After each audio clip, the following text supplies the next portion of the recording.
You unlock this door with the key of imagination. Beyond it is another dimension. A dimension of sound. A dimension of sight. A dimension of mind. You're moving into a land of both shadow and substance, of things and ideas. You've just crossed over into the Twilight Zone.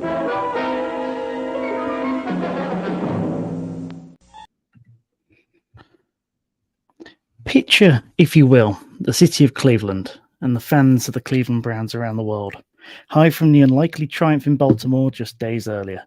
But in the aftermath of triumph, a chilling yet familiar sister haunts the Browns. A tale of quarterback woes that once again smashes the optimism that those fans cling on to most. Today, we step into the tumultuous realm of the Cleveland Browns, where elation collides with adversity, and the shadows of misfortune lengthen even after the sweet taste of success. Welcome to a podcast where the boundaries between elation and agony blur, and we examine how events unfold in ways even the most ardent fans couldn't believe. You've just crossed over into the Twilight Zone. Dog tail! Dog tail! Same old Browns, boys! Just the same old Browns! Garrett's gonna get him, and he knocks the ball away. Caught by Donovan Peoples-Jones! Touchdown! He got it! He got Chubb! He's to the 30, 20, 10, 5, touchdown! Wow, what a struggle. The way it should be, I guess. Brownies, here we go! Woo, woo. Here we go, Brownies!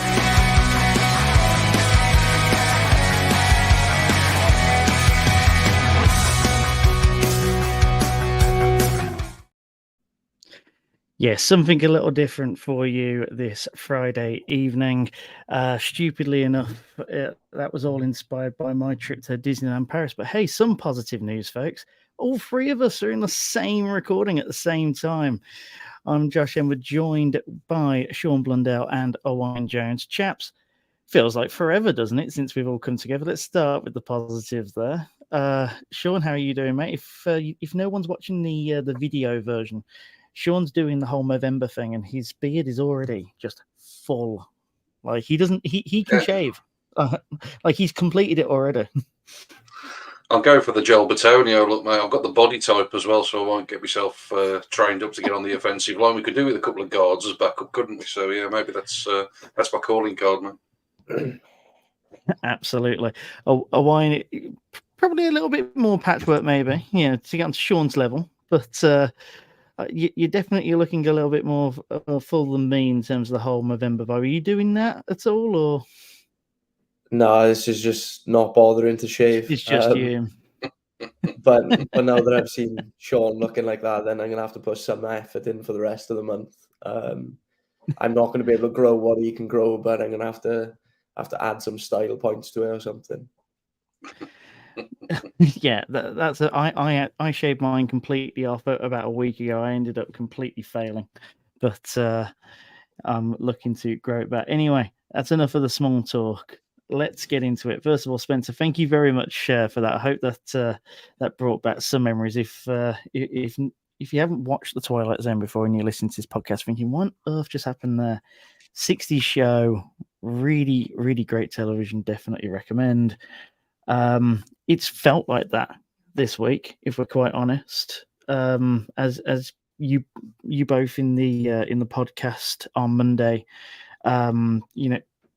discussed, obviously the highs against Baltimore, winning despite not having a single second in the lead, coming back and just showing that fight. Deshaun Watson being lights out in that second half, 14 of 14. Playing like the quarterback that we actually wanted him to actually look like. And he did it with a broken bone in his shoulder. And apparently he wanted to carry on. The doctors said no. Hey, if he's throwing better with a broken shoulder, then let's get 2 years out of him. But that's probably a little selfish. AB and the rest of the team probably don't want that either. I mean, I know that we've discussed it in the past where, because you look at this not just from the angle of, your starting quarterback goes down. You look at it as, the player that you brought in and all the emotions behind that and the conflicting the conflicting thoughts of that as well. We've even said on this podcast a few times, and I've been guilty of it. Hope that he balls out for us, but from a personal level, if the backup came in and balled out, due to injury, would I be necessarily upset, etc.? I guess we're going to find out, aren't we, chaps? It's almost best case scenario now that there is a controversy. Look, I don't think it's going to get to that. I think it's a shame, really, because obviously what you wanted out of this season, as much as you want success, is you were hoping to get the first signs of that trade being successful. That trade was made with long-term thought and long-term implication, and ultimately it doesn't feel like we've got anywhere with it this year.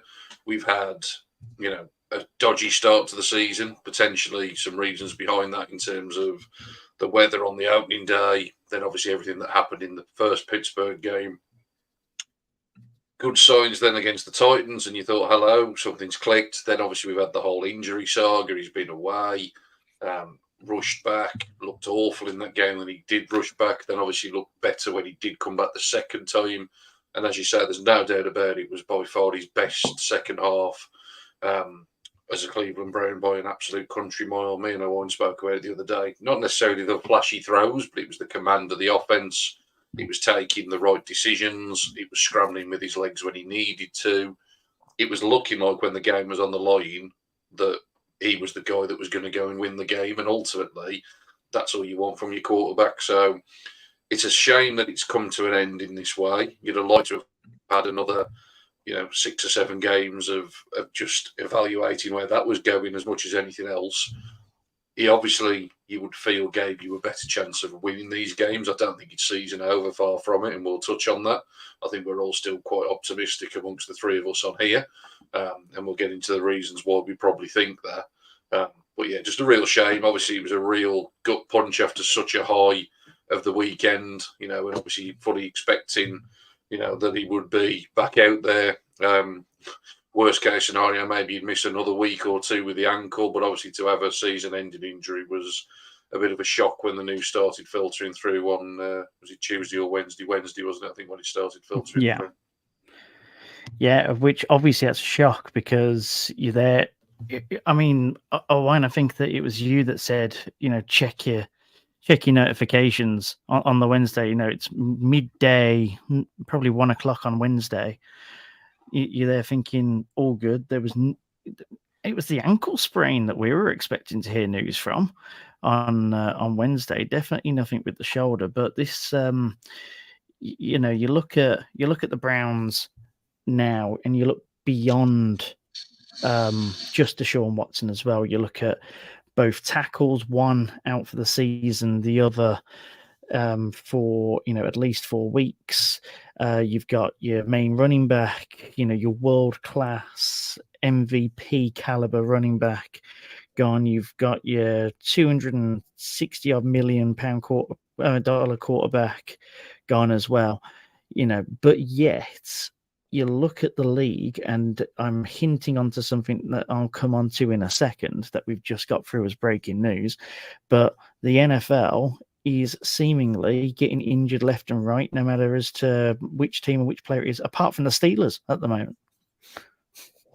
Yeah, it was, me and Shaun had already done the podcast on Monday, and we were on a real high, if we were being honest. Like, after watching the game Sunday, there could be nothing really to point to with any negativity at all. And yeah, on Wednesday, I think it was, one thing I did find weird from Monday and Tuesday was that we'd not really heard anything about the MRIs, which we normally hear quite quickly when there's nothing wrong. So I kind of thought that was a little bit weird. Didn't take too much notice of it. And then on Wednesday, like I said, probably about a quarter of an hour before the Browns tweeted out, I heard a couple of whispers. There was some rather large news coming.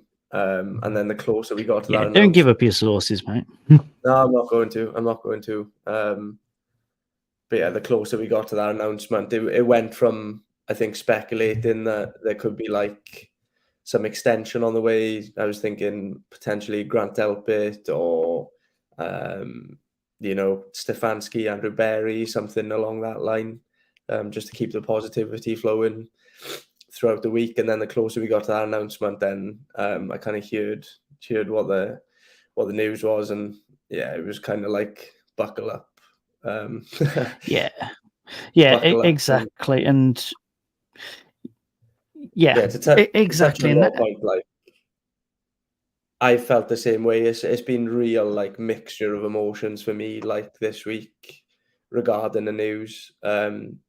When it first hit, it was almost like, wow, like we were in such a good position, and now the season's kind of over, which was what the initial reaction was. But like you said, that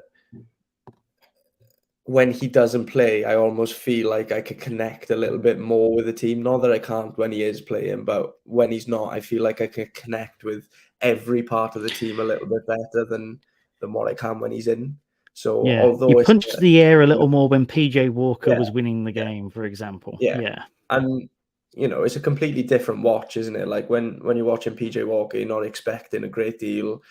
You're fending off everyone that's sort of angry that he's not playing like Patrick Mahomes. Whereas with Watson, it's a case of relief almost, and seeing as to what he can do. Yeah, exactly. You're almost overanalyzing it and not focusing on the game.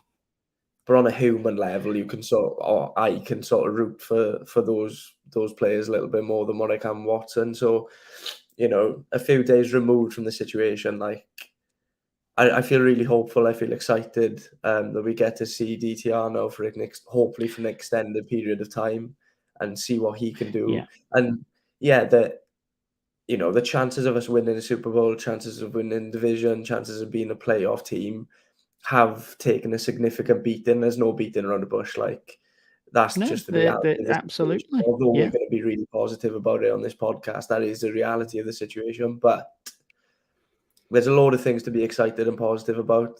There's a lot of opportunity for this team and for DTR in particular to raise his value, to raise the value of this team, and to show that he belongs in the league, and going forward, if he can do that, then it's perhaps an even better scenario for the Browns than what it would have been if Watson just played okay for the rest of the season. So there is still a lot to be positive about, in my opinion.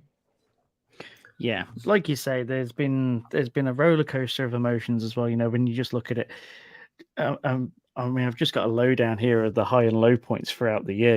Bengals, you're on a high, then Pittsburgh, you got the Chubb injury, which is a low, and then Tennessee, which is a high, and then Watson and going out and DTR having like a morning to prep for that Ravens game, a low, and then the 49ers, you're on a high, and then you're on a low with Watson against the Colts, but then you're on a high because we're able to somehow come away with that game, and then you're on a low against the Seahawks, and then a high against Arizona and the Ravens, and then you got this now. So it's just a constant seesaw here. But like you say, there is that potential for excitement in terms of looking at it's something which I know, Shaun, you've said quite a few times. Especially when we've had our constructive discussions, let's call them, about whether or not to bring in a QB2, for example, saying that, if DTR has time to actually prepare, then, there could be something there. It's the fact that he's not been given the time and, the reps and the ability to bond with the receivers like he probably would have had for his preseason games, and then you look at some stories. There's two things that stand out to me. One is Nick Foles being able to get the Eagles over the line in the Super Bowl. That's probably far-fetched. That's way too far-fetched, at this stage. But it's a story that exists in the NFL that's fairly recent. And then also, when talking about offensive efficiency, not getting you to late in the season, the final Manning Super Bowl for the Broncos, they actually had a worse offensive efficiency than we currently do. They had a minus 0.2, whereas we're on a minus 0.15 at the moment, which is interesting. I mean, are you excited by the opportunity of it, at least now that you've had a few days of being able to chip away at the news? Yeah, look, I think it's a great opportunity for the youngster to come in and hopefully make a splash. He was very much the talk of the town in the off season. In terms of what he was able to produce during the pre-season games, and I just thought he was put into an absolutely awful position back in week 4, when obviously the news broke of Deshaun not playing, to sort of have that announced on you literally 10:30 and the game's kicking off at 1 p.m. There was no time for anybody to react. I think the game plan, you could tell, was designed around Watson playing. It wasn't designed for DTR. He would have been nervous as hell. It was a huge game as well. It wasn't exactly like it against was a brilliant defense, the Cardinals, or exactly everything that could have gone wrong. Everybody seems to forget since that game, he's actually came in and he's completed 100% of his passes since then. He was 1 for 1 against the Seahawks. I was gonna say, how many passes was it? He went for 9 yards, one for 1 on a shovel pass. But be that as it may. Yeah, but I think that the thing that's interesting with this conversation, of course, is you're looking at what the Browns' offense might be with Watson, and we saw glimpses of that on Sunday. If that's the offense that we're losing in terms of what it might be, then obviously it's a massive disappointment. It's a big downgrade. I think where the excitement comes in from is it's not like we've been this offensive juggernaut anyway. It's not like we've all of a sudden got to get the guy coming in and he's got to start throwing for 350 yards and 4 touchdowns and spraying it all around the field. We've been efficient at best on offense at times and only at times. It's unfortunate that what we need to now happen is there needs to be more stellar play from the defense. We're going to need more good field position given to us by the special teams. It's not to say that this team still can't win. There is still an awful lot of talent on this team. I would be surprised if the kid doesn't play well this weekend. I think Kevin Stefanski will dial up a really good game plan for him. Again, it's against a tough defense. Let's not all of a sudden think he's going to come in and absolutely light it up. But on the flip side of that, I'd be surprised if he's the reason that we don't win the game, that we lose the game if we so lose the game, if that makes sense. I'm excited to see him. I just don't see what value we get from bringing anybody in. I don't even know if we're going to bother discussing it, because it sort of feels like the conversation we had 2 or 3 weeks ago, and now you haven't even got the trade deadline to help you. There may have been viable options if you wanted to give up capital. Now you're talking about Joe Flacco coming in for a workout. Well, I'm sorry. I think you'll see someone come in. Joe Flacco. No, but I don't think that'll be the reason anyway. It looks like they're bringing someone in for the practice squad. And that's fine. I've got no issue with that. But like I say, sort of, there's still certain people out there that are quite thinking around, Joe Flacco, Matt Ryan, Carson Wentz, who apparently, I missed that he ended up on the Rams somehow. So that was a strange one. Yeah, that was a couple of weeks back, I think, maybe even longer. Yeah, but people thinking of those kind of guys, well, for me, been there, done it, got the T-shirt, know what the T-shirt says.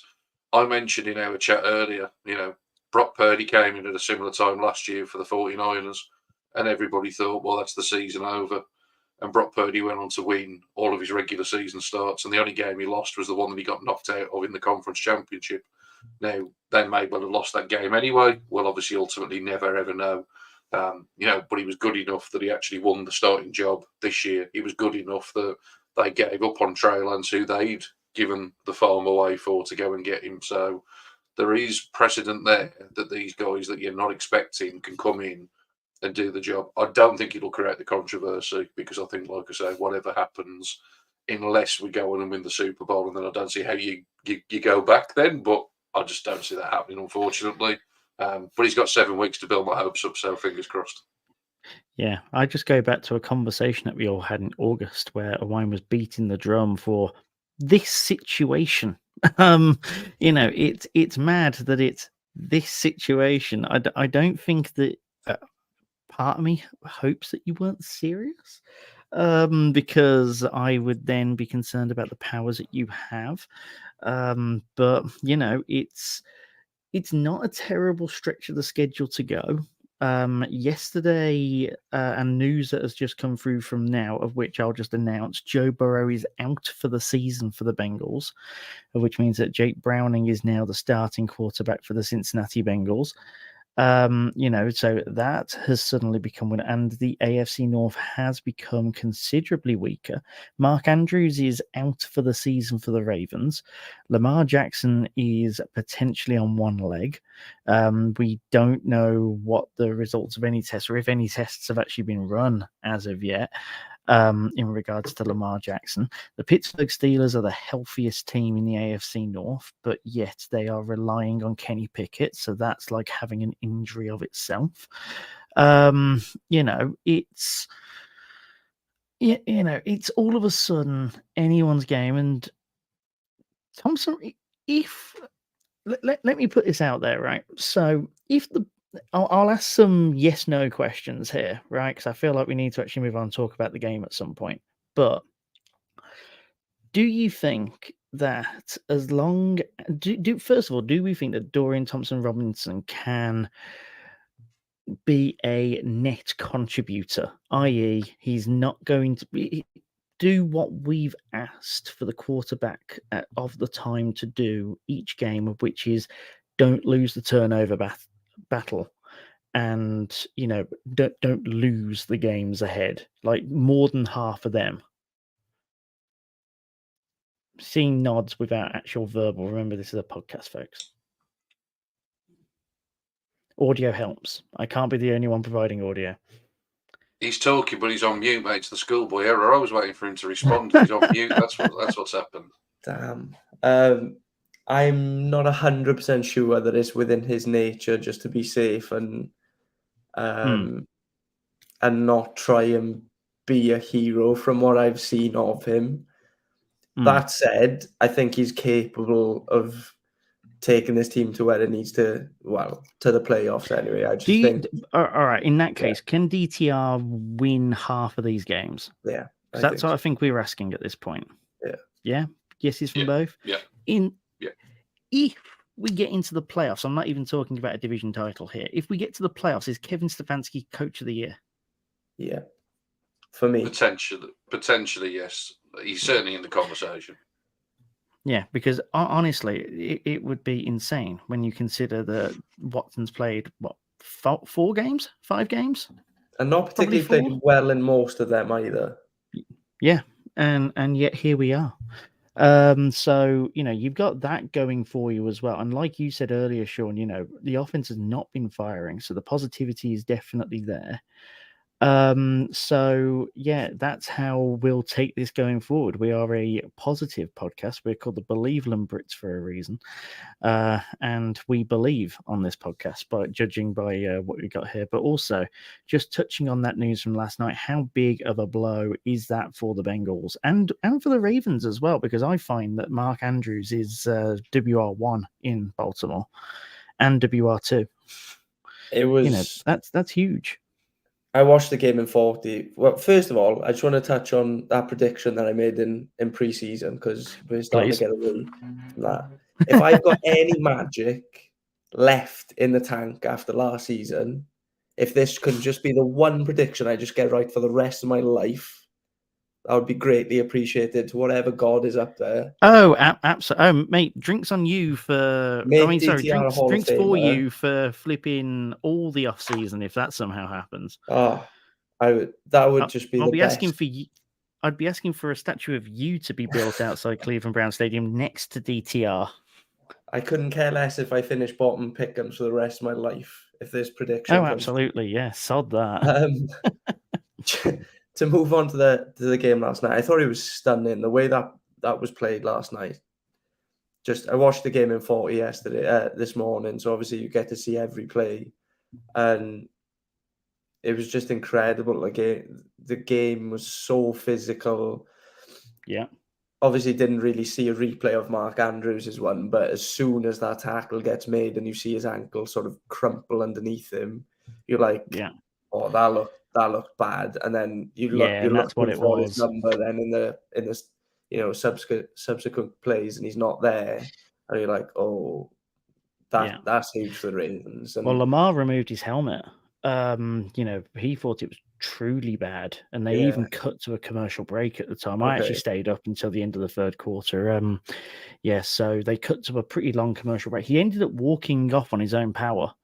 But Which doesn't, everyone just seemed to know. yeah, it doesn't mean a ton that they get to walk off. Obviously, it's a good sign, but it doesn't mean a ton when it comes to like ligament injuries. Obviously, No, of course not. Just that they expected yeah, it to be yeah. way worse visually.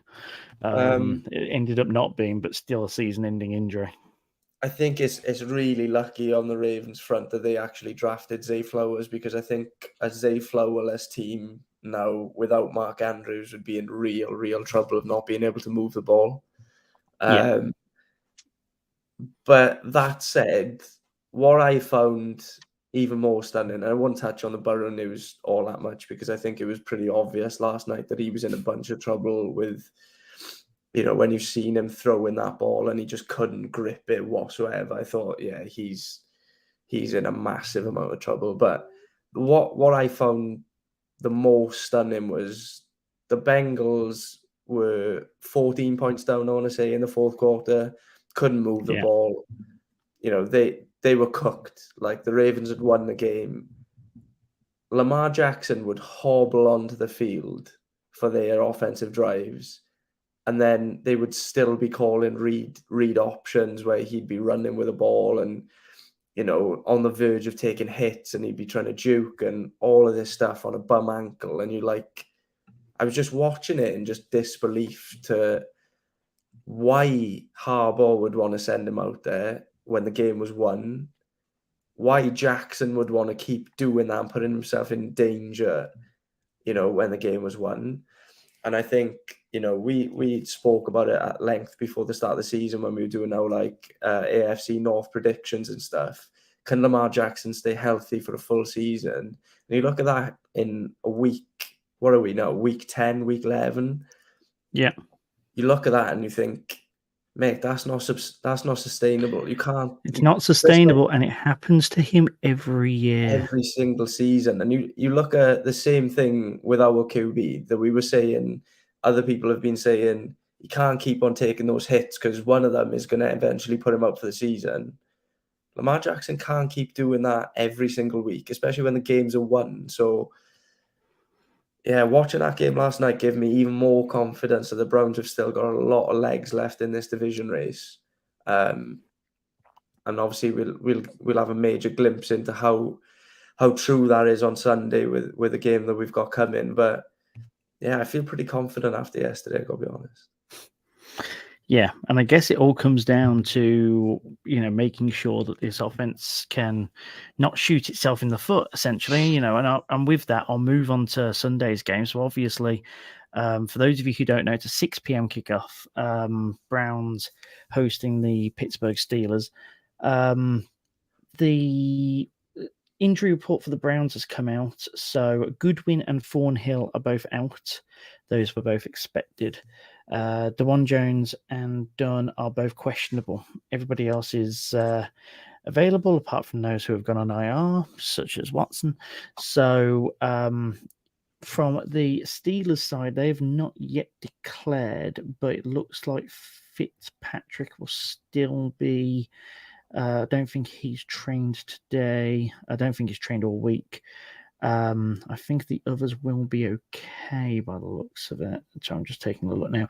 Adams hasn't played all week. Don't know if he's played today. Fryermuth practiced in full yesterday. Deontay Johnson also practiced in full yesterday. Hayward looks like he's going to be questionable by the looks of it. I think he's been limited the last couple of days. But, you look at that, so likely that they're going to have most of their main guys out. They've been sort of grabbing the dodgy wins, the winning ugly, the kind of winning that we're going to now need to look at doing. Shaun, I'll come to you because I don't think I've asked you a question for a good 5 minutes. You see that, you see the way things are, are you confident going into it, and what are you looking for most apart from the obvious? Don't want to hear DTR. Yeah, I think the injury report for us is quite healthy, all things considered. Obviously, like I said, take the IR stuff aside. I think DeJuan Jones probably plays if he's questionable. I think this time last week he was ruled out, so I think he probably goes. Dunn's obviously been activated off IR.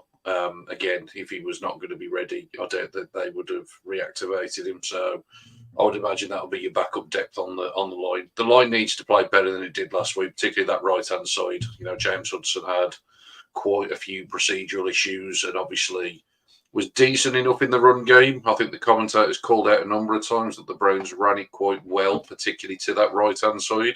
And that's where James Hudson seems to thrive. I think, to be honest, he's probably better suited as a guard than he is a tackle at the NFL level. That might be something that the Browns look to do in the off-season, obviously see what moves they make. But he certainly struggled in pass protection, so I'd like to see Jones back. A lot of people were worried week one that it was going to be Jones against TJ Watt, but if I remember rightly, I think TJ Watt made one play and it was almost like in garbage time, to be fair. He was hardly a factor whatsoever. So I think from that point of view, the offensive line is obviously going to be even more important. I'm not going to go into detail. We talked about it, but obviously with a rookie QB, it's going to be even more important. So hopefully there'll be some good news there. I think you'd like to see from the defensive side of it, I think we're quite good in terms of our safety depth. So Rodney McLeod will obviously play instead of Thornhill. So I don't think there's going to be too much that you'll notice in terms of production there. McLeod's obviously a savvy vet, knows the system, has played well when he's been on the field. Let's face it, the Steelers' deep ball game's hardly the biggest concern in the world either. So realistically, if you're going to have an injury, that's probably the position you'd want it this week. But everybody else seemingly good. Good to see that Denzel Ward's not got any designation whatsoever after last week, I don't believe. Obviously went out the game, but it seems as though he's going to be fine. So fingers crossed from an injury point of view, we're as healthy as we're going to be. We've touched on all of the sort of mega injuries that we've had, but obviously if you sort of exclude those from the sort of conversation now, because you just have to accept that that's been gone and we've got to move on to next man up. In terms of next man up, we're not doing too bad from a health standpoint. So offensive line, shore it up. Like I say, I certainly want to see that right-hand side better protected than last week. And like I say, in terms of the defensive backfield, I've not got too many concerns. Yeah. No, that was definitely something last week. I think obviously the Ravens' defensive line has been well coveted this year, which is why, when you've not got either of your tackles, I mean, I know that I was worried going into last week. You've got that same concern this week as well. But if they can stand up as they did last week and cut out the procedural stuff, got a good chance there. Owain, have you got anything in particular you want to raise for people to look out for this Sunday? Not really. I mean, apart from obviously the obvious offensive stuff, I think on offense, what's vital for us going forward in these next, from now until the end of the season is we continue to see a lot of yards after catch. I think obviously we saw a bunch of it in the second half last week. And if you look back at the game last week, although Watson goes 14 for 14 and there's a couple of really nice throws in there, obviously that second down and 19 springs to mind. But, a lot of the air yards last week come from Njoku making plays after the catch, Elijah Moore making a little play after the catch, a lot of yards after the catch. And I think, you see that becoming a trend around the NFL now, that a lot of teams can do that. Is something that I wanted them to add more to in the off-season this season. And I think, obviously, it's vital that we have a lot more of that with DTR as our QB. We're going to be relying a lot more on shorter throws, screen passes, stuff of that nature. We're going to be relying on DTR to obviously extend plays with his legs when, instead of just in that Ravens game, I think when stuff was not open, it was still thrown, whereas we're going to need him to just tuck the ball away and see what he can do with his legs. And, if you watch his highlights from college or even, a lot of his snaps in preseason is something that he's definitely got in his locker. So we're going to need to make bigger plays, from the line of scrimmage. And I think we've got players capable of doing that. So hopefully we continue to see that trend on Sunday. Hopefully Stefanski can scheme a lot of stuff open like he did in that Seahawks game in particular, where there was like 4 elaborate screen passes in a row. I think we're going to need to see a lot more of that going forward. And I've just got a funny, just that weird feeling that the things may be okay. So you've had this weird warm optimism, ever since the day after. You know what? I've kind of felt it as well. I don't know. I don't know what it is. At the time we've that it wished was for this announced, kind of. Yeah, I think that's what it is. Let's be honest.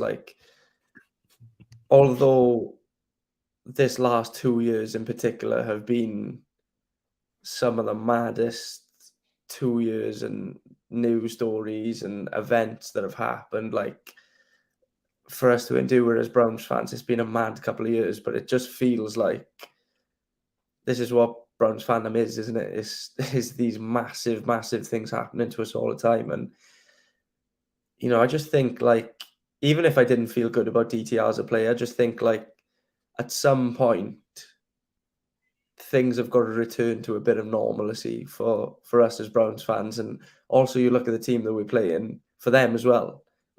At some point, they're going to have some bad luck going their way. They're going to have some calls that, I don't know if everyone's seen it, but there's a pass that quite clearly goes backwards in their game against Green Bay last week, which gets returned for a touchdown for Green Bay. And literally everyone in the whole world can see it's gone backwards, apart from the refs who give it as incomplete. And that's the difference between them winning and losing. So you look at those type things and you think, at some point, the Steelers' luck's just got to run out. And I just feel like it may be this week, it may be this week. Well, the Steelers so far this season, all of their wins have been one-score games. All of their losses have been by at least double digits. So they are the Vikings. Well, essentially, yeah. That's like Owain just said. It's fine margins with them, isn't it? They seem to just about make enough plays. I think the most points they've scored in a game this year is the 26 that they got on Monday Night Football against the Browns, of which 14 were given to them by the Browns offense. So, they don't score a lot of points. Kenny Pickett has been woeful. Let's call it out for what it is. He's been absolutely dreadful. Outside of George Pickens, there's not been an awful lot, and Pickens relies on a big play here and there. He's not certainly been consistent. He's not doing what Amari Cooper's doing. Let's put it that way. Amari Cooper's catching 6-7 balls every game, despite being the focal point of the offense and defense. He's sort of scheming around him. They've never run the ball in the last 3 or 4 years. Najee Harris is dreadful, so the offensive production is just way, way down for the Steelers. They've won the game on defense, and I think the Browns will learn from what happened in that first week, that first encounter in week 2 as it was. I don't think they'll make the same kind of mistakes that they made. For God's sake, could we please have a game against one of these opponents without a pick six on the first passing play of the game? That would be really nice if we could, just not get ourselves into a 7-point deficit. But I don't know, call it blind optimism. I'm actually predicting a relatively comfortable win for the Browns this weekend. I don't know why. I think that the way that they won that game against Baltimore will give them such a boost. I didn't touch too much on last night's game, but I think it was a difficult one last night to know who to root for, to be honest, because in terms of winning the division, it was a win-win either way. Yeah, exactly. And to be honest, I don't want to get into the whole, the injuries ended up being great for the Browns. There's a bit of karma going around because obviously plenty of fans were jumping up and down on Wednesday. So, ultimately, these things happen, unfortunately. But, I think if the Browns can win, I've seen the stat today, we're 83% likely to make the playoffs if we win on Sunday. All right. Now, ultimately, once you're in, who knows what happens? Anything can happen. The year that we got in, everybody expected that we'd be very quickly out. We obviously went on the road. We won. You could argue we were the better team in Kansas City on the day, and with a different break of the ball and a refereeing call here and there, that could have ended very differently, and then who knows what happens from there. So you've just got to get to the dance, and I think if the Browns can get a win on Sunday, you're kind of looking at the rest of the schedule and thinking, well, if we're 7-3, we probably only need maybe 3 more wins to almost be guaranteed a wild card. 10-7 likely gets you in. Everybody seems to be in and around 500 in the chasing pack. You know, you've got the Jets that are 4-5 or 5-5, the Broncos, the Bills, the Bengals. They're all a couple of games back potentially on the Browns if they take care of business this weekend.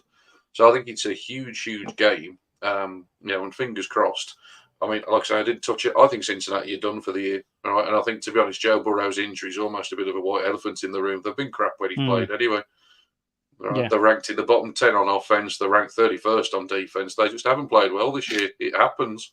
Everybody expected they'd win the division, but they just haven't. They haven't been good enough. Simple as that. You know, this will probably be used now as a bit of an excuse as to why it's all fell apart. But the reality is that they weren't doing very well when he was on the field anyway. So, hey, that works for us. Well, exactly. But yeah, take care of business this weekend. It's a game that we should win. I think the Cleveland Browns know that they're a better side than the Pittsburgh Steelers. I think they know that from week 2. And I think I wouldn't be surprised. I don't know if anything's been announced. I'd get Nick Chubb out there pre-game smashing the guitar. I'd do all of that kind of stuff. Unfortunately, unable to. It was called for, and TJ even put out something to say, look, we've been asked like by hundreds, if not thousands of people. We've thought about it, but he's not in a position to be able to. I think it's just because he's just had surgery. He's just had his second surgery, so I literally have to wheel him out. I think they should save it. You know, I think there's plenty of stuff like that they could do Sunday. Obviously, with Jim Donovan being a massive I mean, that was a great feel-good story thing with Jim Donovan. So I'd give it to Jim. Yeah. Give it to Jim to do it on Sunday. Save Nick Chubb for a few weeks, and the next time they're home or the next big game that they have, I don't care whether they do it with Watson. I'll be honest. But just the more of them you can stack, just shove Jack Conklin out there at some point. But no, it's going to feel like a poison chalice, though, at that point. Just get all the IR out there. So we're paying you, get up there. I just wanted to pick up on a couple of points that Shaun made there. Like, just to start off, obviously the Steelers and the Vikings comparison was quite interesting because we saw obviously them being on the right side of a lot of one-score games, and you always know that that's going to revert back the other way at some point, which it did with the Vikings. But the big difference you could say with those two teams, at least the Vikings, you know, were able to put up a bunch of points. The Steelers aren't. Like, I think the Steelers, out of all the teams with a winning record this season, are dead last in something like air yards, total yards, point differential, offensive efficiency, all of it. Loads of different things that is just not sustainable for winning. Obviously, we keep saying that every week. Me and Shaun said it the other day. They just take their chances. They take momentum and they swing it. Yeah, they do. And the other thing that Shaun mentioned was the year that we got to the playoffs. And I think that's really apt to mention because, you know, we all remember that win against the Steelers. But I don't think we quite remember the week before. Obviously, we lose Kevin Stefanski. He's got COVID. I think we lost a couple of players as well with COVID. We did. Antonio being one of them. We lost 4 guys, I think it was. Yeah. So, you know, if you're going to make any comparison with the sort of adversity the team has gone through this week and this season, and then compare that to, you know, previous seasons where they've sort of come through the other side of it, that's a perfect example. And the one thing they didn't have that day was the Browns fans on their side as well, which is obviously going to make a huge difference as well. So although there's been a huge amount of adversity for them this week and this season, there's so much going for them Sunday as well. And, you know, it would just be amazing to go out and see them just batter the Steelers, wouldn't it? It would be so nice. Oh, absolutely. I mean, what a tonic that would be, you know, and then you're riding the wave of optimism again. And this time with, you know, less that can get you down as well, because you'd be able to start thinking, right, this is our blueprint going forward, you know, and also then you are truly tied with the Ravens for you know, for the division. I know that they'd still have the extra win in the column, but you know, the division tally would match up, which is what you want. Obviously, Shaun mentioned that you'd probably need 3 wins from there. 10-7 gets you in. You go away to the Broncos. That's going to be a tough game. But you think with our defense and that Broncos can struggle massively on offense at times, the Browns will be in that game, I think. Then they go to the Rams, which have been really hit or miss this season. I think it's fair to say the Rams, but again, a winnable game. And hit by their own QB concerns. Yeah. The Jaguars, I would expect us to lose that game in a perfect. No, Sean. Sean's shaking his head. He's thinking about. I think when you come up against those top level quarterbacks. Lawrence hasn't been amazing all season, but I would put him, towards the upper echelon of QBs in the game. I just think, top 32. We could go through these games and go, right, the Browns win, but realistically, we're going to lose. I mean, right now, I'm just sort of riding the roller coaster. I'm like you. I've got the Jags down as a loss. Yeah. I've got the. Then you've still got the Bears to go. You've still got the Bears to go, which you should take care of comfortably, no matter who's a QB. Texans, I would have as a loss again because of how Stroud's playing this season. But then you look at those last 2 games. I don't care who Rodgers' doctor is. I don't care what surgery he's had done. These rumours that he's going to go back and play after an Achilles injury this season is absolute bollocks, in my opinion. It's not happening. Don't care. That's a man that's had to go through an Achilles injury. It's not happening. I do not care. It ain't happening. And even if it does, he's putting himself in massive, massive danger of one tackle, one little rollout, and he's in massive trouble. So I reckon that's a Zach Wilson-led Jets. Absolutely. But by the same token, I'd find it super interesting if he does. Like, what a win for science that would be. Like, just take the team out of it. Take Rodgers out of it. All the rest of it. Like, if that ends up being viable, that's flipping awesome. And Achilles, you're back in the same season. Are you kidding me? Take all the emotion out of it all. I think that's what he's. I think, to be honest, in a cynical way, I think that's what he's half hoping for. I think so he doesn't have to come out for the Jets to be already out by then, and then he can say, "Yeah, if we were still in it, I was back, but because we're not going to bother risking it." And he's just doing that classic Aaron Rodgers thing of getting everyone to speak about him like a god. So I think that's going to be Zach Wilson, and then you've got Browning to play at home. Is it at home? No, it's away. Yeah, it's at the Bengals. I know it's away. No, that's right. It's away. But you've got Browning to play against the Bengals on the final game of the season. So you're looking for 3 wins, and you could probably say that you're going to have a chance to win 5 as long as DTR is not horrific. And even if he is horrific, I don't think he sees out the rest of the season anyway. I think they'll go to PJ Walker, go to Joe Flacco, wherever, just to be comfortable. But I think you could be in with a chance of winning 5 games from now into the end of the season. And I don't count myself from winning the whole thing, the whole division. I don't count it out. No, you're going to be in every game with this defense. That's what we talked about the other night, is that you were going to be in every game. Even when we've been down big in games, we were down multiple scores multiple times last weekend. And you just know that you're still going to get opportunities for your offense to possess the ball, to try and get some points on the board. If we play the Jaguars tomorrow, I'm convinced we beat them handily. I think they've been really, really poor on offense in particular. They were absolutely smashed last week by the 49ers.